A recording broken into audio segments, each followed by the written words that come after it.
There's an A-plus undercard, though, yesterday as well, and Michael Coleman probably rode the big achiever on the undercard yesterday as we go to the sprint race that featured the favourite for the Copeland's Mile, Akau Shark, and he'll be the one, George, that's pulling back and heading out the back on what was a good day for the back runners yesterday. It was. I think credit must be given to Andrew Castles and the team down there at Hawke's Bay. That track played superbly yesterday. They were winning from in front, they were winning from behind, and that's all you can ask.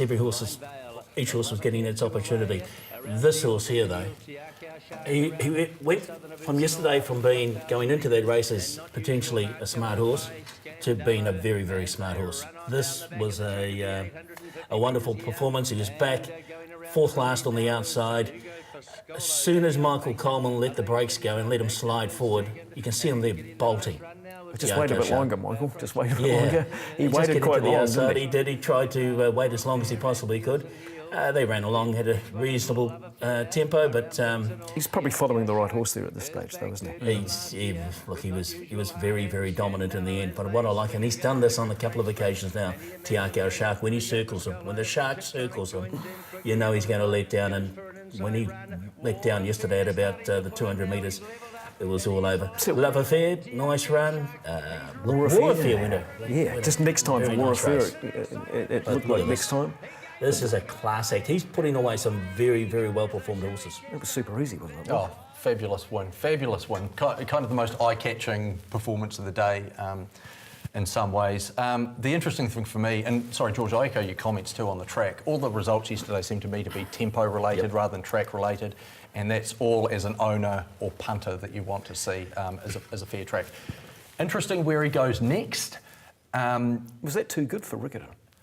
Well, look, he's $2.60 for the Copeland's Mile now. If he goes there, I think he starts odds on. But, boy, there's got to be a temptation to target a race in Melbourne for him. After that performance yesterday? I think so. I think so. But, look, I know they are conscious about hard tracks with him. And so they're also thinking further ahead. They don't want to be too hurried with him because there are an equal number of suitable good races that will be run on rain-affected tracks in Sydney and Queensland in the autumn, Doncasters, Stradbrokes and such. He hasn't even reached behind the saddle. No. That's pretty impressive, isn't it? I think he could go over and win a race like the Cantala, the race formerly known as the Emirates, but at the same time, if they wanted to keep him here and stay at the Copelands, then he kind of has that at his mercy. Kind of kills the betting on the race a little bit, though, for the moment, doesn't it, though?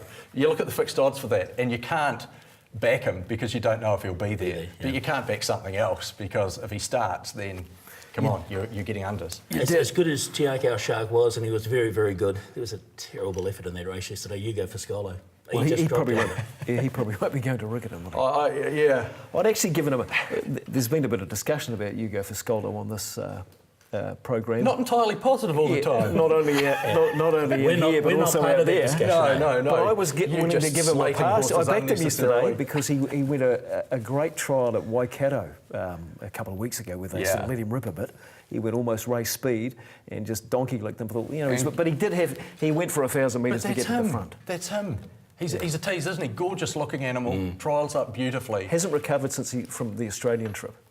Well, tell me this. If the bookmakers set odds for the number of races Hugo Foscolo wins in the remainder of his career, set the line at 0.5, are you backing the overs or are you backing the unders? So we were going to introduce Come on, Sheldon. a thing in this program called Tick and Flick, and I would say that Flick might be on Luke Radich's list, Hugo Foscolo. Yeah. And I'd probably have to put him there too in the meantime anyway. But hopefully he does come back, but the odds are probably fairly long on that.